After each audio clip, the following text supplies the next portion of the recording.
नमस्कार, मैं हूं आपके साथ श्वेता झा। शाम के 7 बज चुके हैं और 7 गुड न्यूज के साथ हम हाजिर हैं। तो हम आज आपको आज की 7 गुड न्यूज बताएंगे। सबसे पहले बात आज की सबसे बड़ी गुड न्यूज की करेंगे। सरकार के जीएसटी में बड़े सुधारों का असर अब दिखने लगा है। कंपनियां अपने अपने प्रोडक्ट्स की कीमतों में कमी का ऐलान कर रही है। इसी क्रम में मदर डेयरी ने दूध, बटर, घी समेत अपने कई प्रोडक्ट्स पर कीमतों में कटौती का ऐलान किया है। ऐसे में हमारी जो सबसे पहली गुड न्यूज है वो है त्योहारों से पहले मदर डेयरी का जीएसटी गिफ्ट। जी हाँ, मदर डेयरी ने मंगलवार को ग्राहकों को राहत देते हुए अपने प्रोडक्ट्स के दामों में कमी की घोषणा की। जीएसटी दूध के दाम में कटौती कर दी है। 22 सितंबर से नए जीएसटी रेट्स लागू होने वाले हैं, लेकिन इससे पहले ही कंपनी ने अपने पैकेज्ड दूध की कीमतों में 2 रुपए प्रति लीटर तक की कटौती कर दी है। मदर डेयरी ने इसके अलावा घी, पनीर समेत अन्य सामानों के भी दामों में कटौती की है। मदर डेयरी ने अपनी जो नई रेट लिस्ट जारी की है उसके मुताबिक अल्ट्रा हाई टेम्परेचर या यूएचटी मिल्क के लिए 1 लीटर के दाम में 2 रुपए की कटौती की गई है। पहले 1 लीटर यूएचटी दूध की कीमत 77 रुपए थी, जो अब 75 रुपए हो गई है। उसी तरह से 450 ml यूएचटी मिल्क की कीमत 33 रुपए से कम होकर 32 रुपए हो गई है। 200 ग्राम पनीर की कीमत 95 रुपए से घटकर 92 रुपए हो गई है। 500 ग्राम बटर की कीमत 305 रुपए से कम होकर 285 रुपए हो गई है। 180 ग्राम चीज क्यूब्स की कीमत 145 रुपए से 135 रुपए हो गई है। 200 ग्राम चीज स्लाइस की कीमत 170 रुपए से घटकर 160 रुपए हो गई है। उसी तरह से 1 लीटर घी के पाउच की कीमत में 30 रुपए की कमी की गई है। पहले जहां घी की कीमत 675 थी, वहीं अब ये 645 रुपए प्रति लीटर हो गई। मदर डेयरी के 180 मिलीलीटर मिल्क शेक की कीमतों में भी 2 रुपए की कमी की गई है। मदर डेयरी के द्वारा प्रोडक्ट्स की कीमतों में की गई कमी के बाद दूसरी डेयरी भी जल्द ही कीमतों में कमी की घोषणा कर सकते हैं। से बताया गया है कि अल्ट्रा टेट्रा पैक और जो दूध के डबल टोन पाउच हैं उनके जो दाम है 2-2 रुपए कम हो गए हैं। तो जो पाउच हैं इस वक्त आप देख रहे हैं उसमें भी 2-2 रुपए कम हुए हैं। पहले ये पाउच 33 या 33 का मिलता था, अब 32 या 31 का मिलेगा। और घी पर और भी ज्यादा ये जो छाछ के हैं, दही है, इन सब पे जो है जीएसटी के रेट्स अब गिर गए हैं। तो ये लोगों के लिए बहुत ही अच्छी खबर है, क्योंकि अमूमन देखते हैं कि हर घर में लोग दूध, घी, दही, मक्खन, चीज वगैरह का सेवन करते हैं। मदर डेयरी की तरफ से ये जो स्टेप है ये सरकार के जीएसटी के रेट्स रिड्यूस करने के बाद लिया गया है। हालांकि जो कुछ ऐसे पाउच और सिंगल टोन फुल क्रीम दूध हैं उन पे पहले से ही जीएसटी सरकार ने नहीं लगाई थी, लेकिन अब जो है जीएसटी का प्रतिशत जो है 0 यानी कि 0% हो गया है और इसके चलते प्राइस पॉइंट्स जो है और भी ज्यादा गिर गए हैं। साथ ही साथ जो मदर डेयरी की आइसक्रीम्स वगैरह हैं, लस्सी, छाछ, इसमें भी प्राइस पॉइंट गिर गया है।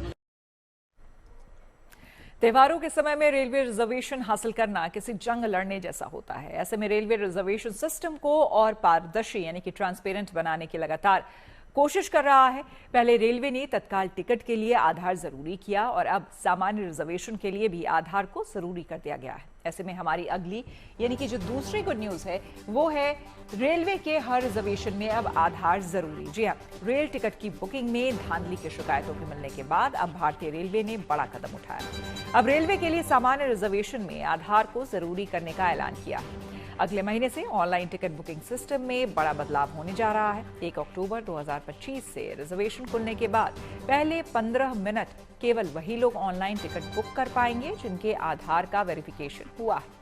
यह नियम आईआरसीटीसी की वेबसाइट और मोबाइल ऐप दोनों पर लागू होगा। दरअसल भारतीय रेलवे का मकसद टिकट रिजर्वेशन सिस्टम के दुरुपयोग को रोकना और असली यात्रियों को प्राथमिकता देना है। इसके बारे में ज्यादा जानकारी दे रहे हैं हमारे संवाददाता मनीष चौरसिया।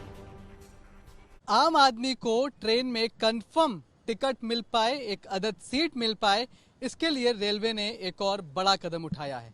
रेलवे ने अब ये साफ कर दिया है कि जनरल टिकट बुकिंग में भी वेबसाइट और आईआरसीटीसी की ऐप से सिर्फ वही लोग शुरुआत के 15 मिनट टिकट बुक कर पाएंगे जिन्होंने पहले से आधार का वेरिफिकेशन करा रखा है।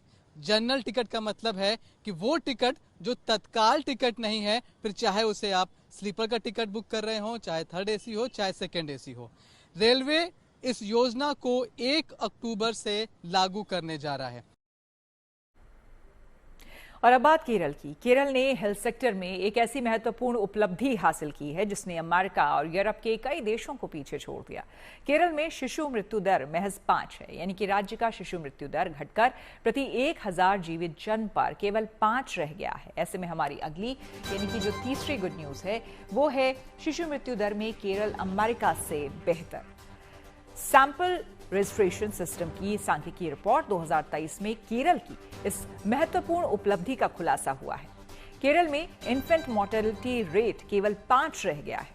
ये दर न केवल भारत के राष्ट्रीय औसत 25 से 5 गुना कम है, बल्कि अमेरिका जैसे विकसित देश से भी बेहतर है, जहां 2022 में शिशु मृत्यु दर 5.6 दर्ज की गई थी। केरल पूरे देश में भी सबसे कम शिशु मृत्यु दर वाला राज्य बन गया है। खास बात यह है कि यहाँ शहर और गांव में कोई फर्क नहीं है, जबकि पूरे देश में ग्रामीण इलाकों में ये दर 28 और शहरी इलाकों में 19 है। इसका मतलब ये है कि केरल में हर किसी को बराबरी से स्वास्थ्य सुविधाएं मिल रही है। इसके बारे में ज्यादा जानकारी दे रहे हैं हमारे संवाददाता शुभिमोल केजी। केरला ने हेल्थ सेक्टर में एक बहुत बड़ी माइलस्टोन हासिल की है। केंद्र सरकार की सैंपल रजिस्ट्रेशन सिस्टम के अनुसार केरला की इन्फेंट मोर्टालिटी रेट है 5 पर 1000 बर्ड्स। ये पूरी देश में लोएस्ट इन्फेंट मोर्टालिटी रेट है और ये बात इसीलिए और खास हो रही है क्योंकि ये यूनाइटेड स्टेट्स ऑफ अमेरिका से भी कम है। यूनाइटेड स्टेट्स ऑफ अमेरिका की इन्फेंट मोर्टालिटी रेट है 5.6 और केरला की है 5।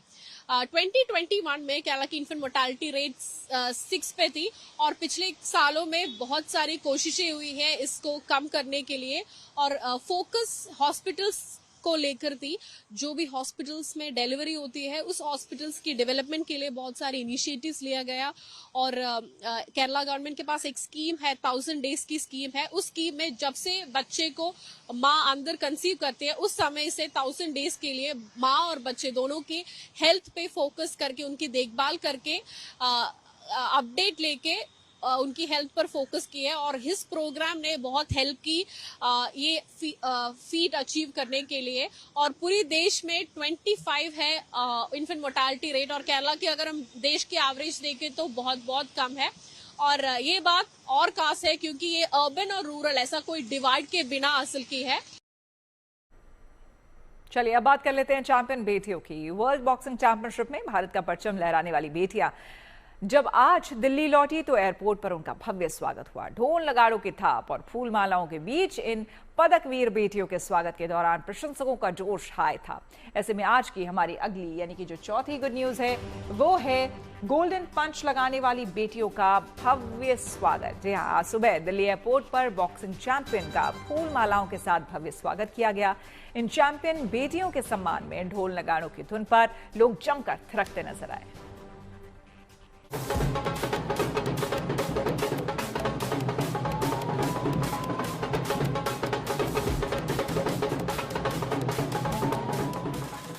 दिल्ली एयरपोर्ट पर आज नजारा किसी उत्सव से कम नहीं था। वर्ल्ड बॉक्सिंग चैंपियनशिप में पदक जीतकर देश की बेटियां भारत वापस लौटी तो स्वागत के लिए भारी संख्या में लोग जुटे। स्वर्ण पदक विजेता जैस्मिन लंबोरिया और मीनाक्षी हुड्डा जैसे ही एयरपोर्ट से बाहर निकली तो वहां मौजूद लोगों ने उन्हें फूलों की माला और नोटों की माला पहनाकर भव्य स्वागत किया। तिरंगे के साथ इन बेटियों का मुस्कुराता चेहरा न सिर्फ जीत की चमक बिखेर रहा था बल्कि हर भारतीय को गर्व का एहसास करा रहा था। इस साल वर्ल्ड बॉक्सिंग चैंपियनशिप 2025 में भारत की बेटियों ने जो कमाल किया वो पूरी दुनिया ने देखा और ये तस्वीरें उसकी बानगी हैं।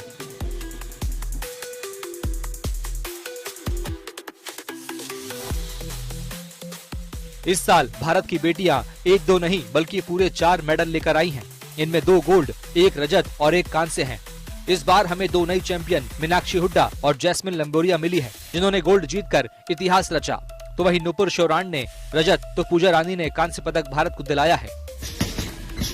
24 साल की जैस्मिन लंबोरिया ने महिलाओं की 57 किलोग्राम फाइनल में ओलंपिक पदक विजेता जूलिया सेजेरेमेटा को 4-1 से मात देकर गोल्ड पर कब्जा किया और वर्ल्ड बॉक्सिंग चैंपियनशिप 2025 में भारत की पहली गोल्ड मेडल विजेता बनी, जिसकी खुशी उनके चेहरे पर साफ झलक रही है।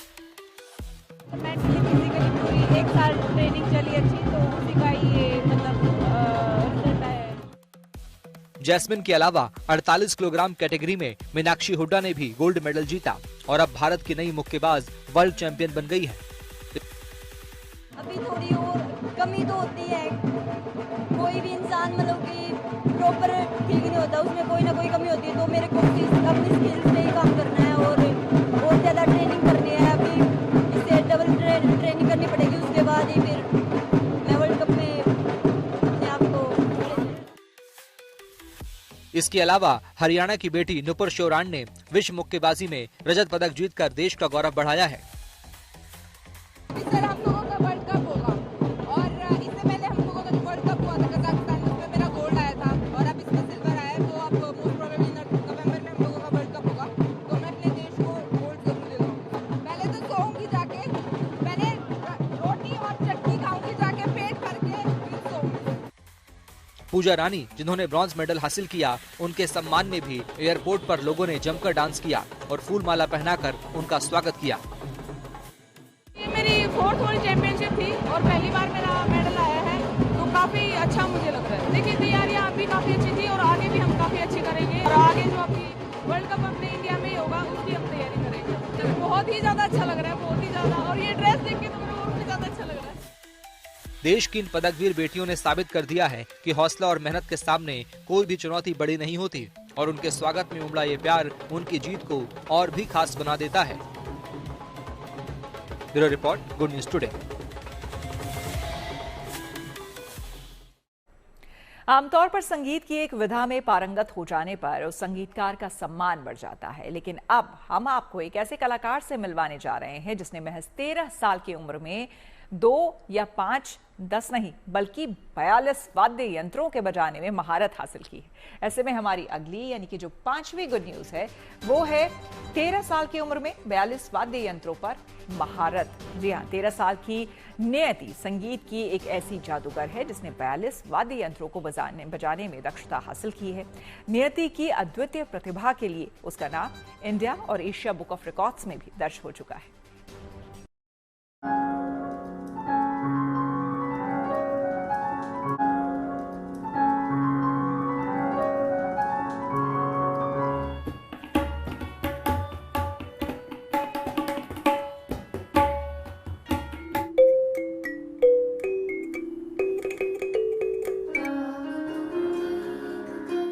कीबोर्ड पर थिरकती हुई उंगलियां हों,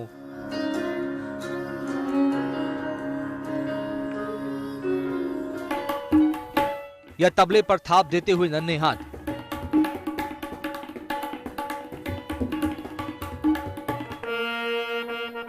हारमोनियम पर फिसलती उंगलियों से निकलता सुर हो या पियानो के बोर्ड पर मौजूद सफेद और काली कुंजियों के कंपन से निकलता मधुर संगीत, इन सभी म्यूजिकल इंस्ट्रूमेंट्स को कुशलता से बजाने वाले संगीतज्ञ अलग अलग नहीं बल्कि एक ही हैं। खास बात यह है कि संगीत के अलग अलग साजों को निपुणता से बजाने वाली एक 13 साल की बच्ची है जिसके लिए संगीत ही उसकी नियति है।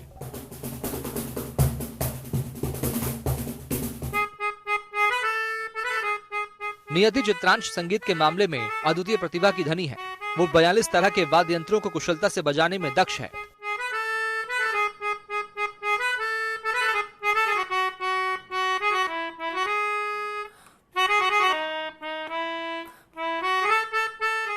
संगीत में 7 सुर होते हैं। ये हारमोनियम है, ये तबला है, गिटार, प्लेबोर्ड, पियानो, ये सब कुछ देखकर आप पहचान सकते हैं एक आम आदमी का संगीत को लेकर शायद इतना ही ज्ञान होता है, लेकिन एक बहुत प्यारी सी बच्ची जिसकी उम्र महज 13 साल की है, वो 42 इंस्ट्रूमेंट्स प्ले करती है। सिर्फ देश के ही नहीं बल्कि कई ऐसे इंस्ट्रूमेंट्स हैं जो विदेशों के हैं, यहाँ पर कई बार वो देखने को भी नहीं मिलते। In the crossroads of life, in distress and pride, I would remember you throughout my life. 13 साल के टीनेजर के कमरे में या खिलौने भरे होते हैं या फिर उसके फेवरेट कार्टून कैरेक्टर की तस्वीरें दीवारों पर लगी होती हैं, लेकिन नियति के कमरे में अलग अलग म्यूजिकल इंस्ट्रूमेंट्स भरे हुए हैं।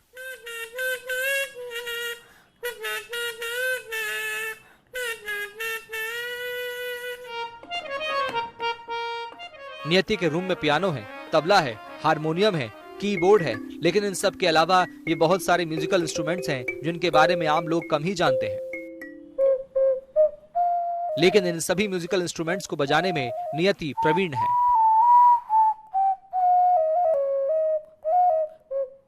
ये इंस्ट्रूमेंट को मेलोडिका कहते हैं।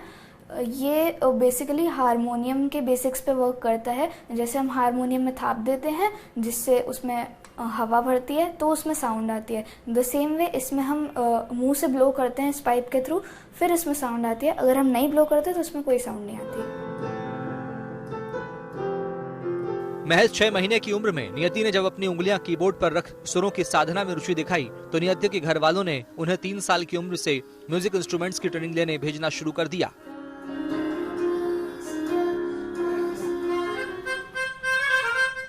तीन साल से शुरू हुआ ये सफर आज भी जारी है और हर साल इसमें इंस्ट्रूमेंट की संख्या बढ़ती जा रही है।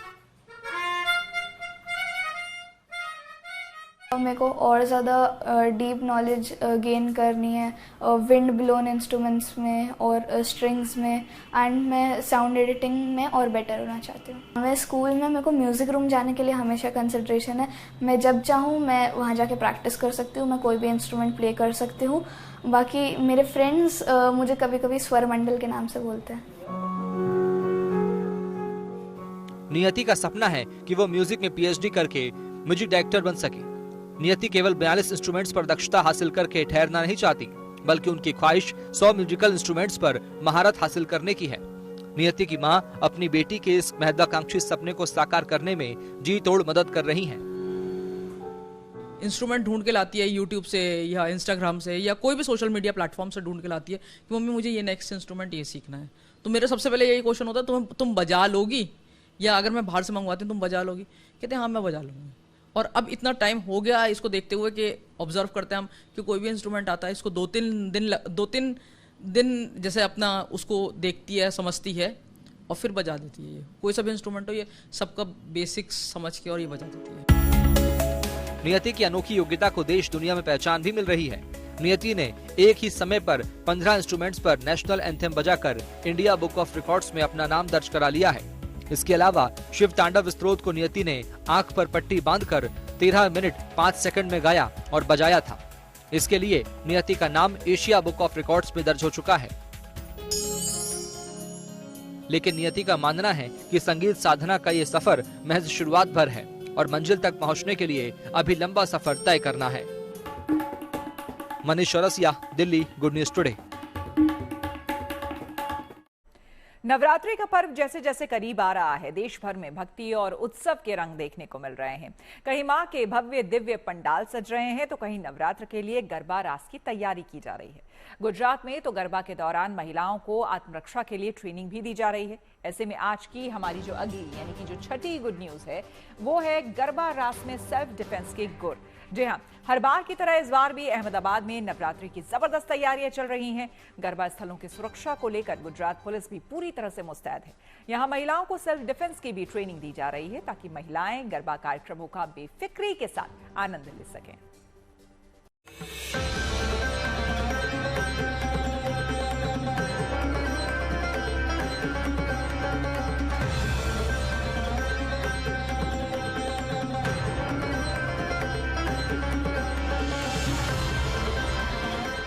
देश भर में नवरात्रि उत्सव की तैयारियां जोरों पर हैं।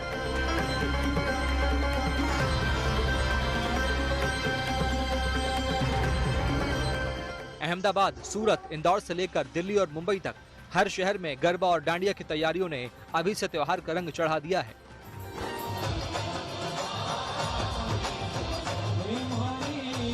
कहीं मां के भव्य दिव्य पंडाल तैयार किए जा रहे हैं तो कहीं कारीगर मां दुर्गा की प्रतिमाओं को अंतिम रूप देने में जुटे हैं।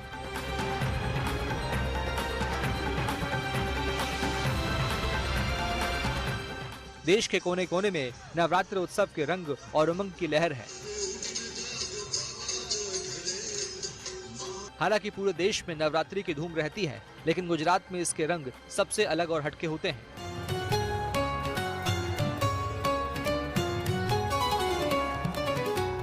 गुजरात की धरती पर नवरात्रि सिर्फ त्योहार नहीं बल्कि 9 रातों तक चलने वाला महोत्सव है। जिसमें अहमदाबाद से लेकर वडोदरा तक हर मैदान, हर चौराहा गरबा की थाप पर थिरकता है और इन 9 रातों में लाखों लोग गरबा और डांडिया का हिस्सा बनते हैं। लिहाजा भारी भीड़ को देखते हुए पुलिस प्रशासन भी एक्टिव हो गया है और सुरक्षा के लिए खास इंतजाम किए गए हैं।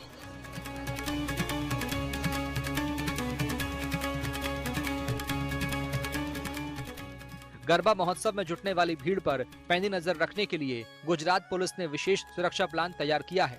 अहमदाबाद, वडोदरा, सूरत और राजकोट जैसे शहरों में अतिरिक्त फोर्स तैनात की गई है।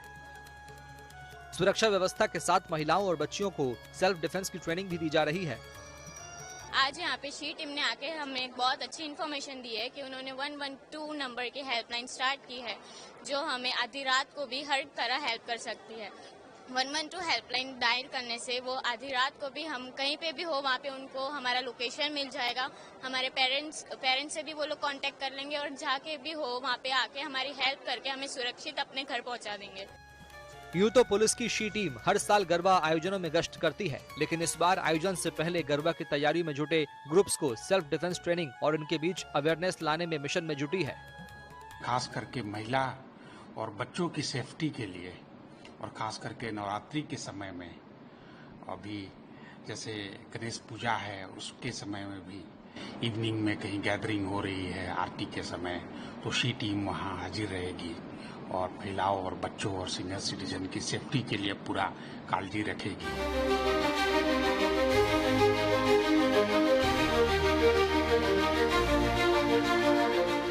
भक्ति और उत्सव के इस संगम में प्रशासन की एक्टिव भूमिका सुनिश्चित कर रही है कि नवरात्रि का हर दिन और हर रात सुरक्षित और निश्चिंत होकर बिताए जा सके। और इसी सुरक्षित कवच की वजह से गुजरात में श्रद्धालु दिन और रात प्रैक्टिस में लगे हैं, क्योंकि नवरात्र में अब बस कुछ ही दिन शेष हैं।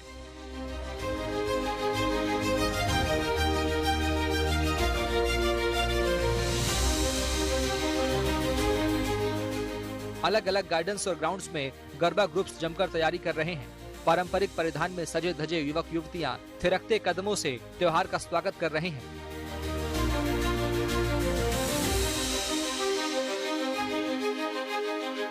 अहमदाबाद गरबा के लिए मशहूर रहा है।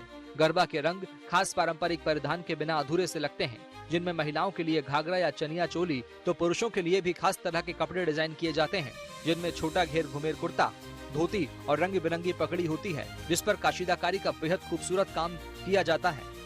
हम लोग ये पुराना कच्ची ट्रेडिशनल है, उसी को अपना परंपरा को निभाते हुए उसी के साथ परफॉर्म करते हैं।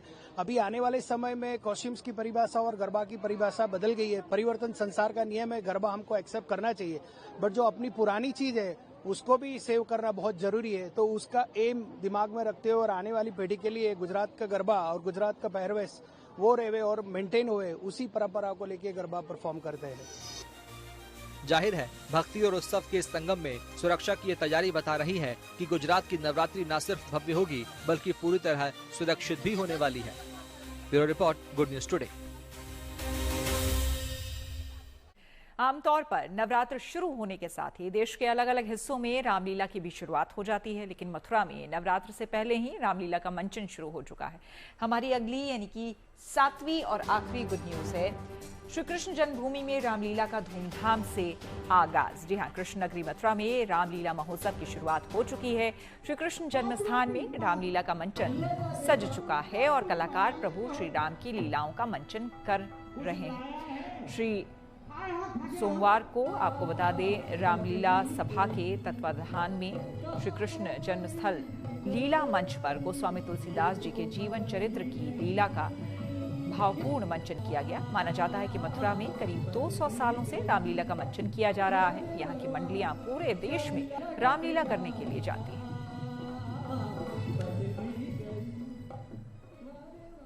तो इसी के साथ 7 बजे 7 गुड न्यूज में मेरे यानी कि श्वेता झा के साथ फिलहाल इतना ही। देश दुनिया के तमाम पॉजिटिव खबरों के लिए आप देखते रहिए गुड न्यूज टुडे।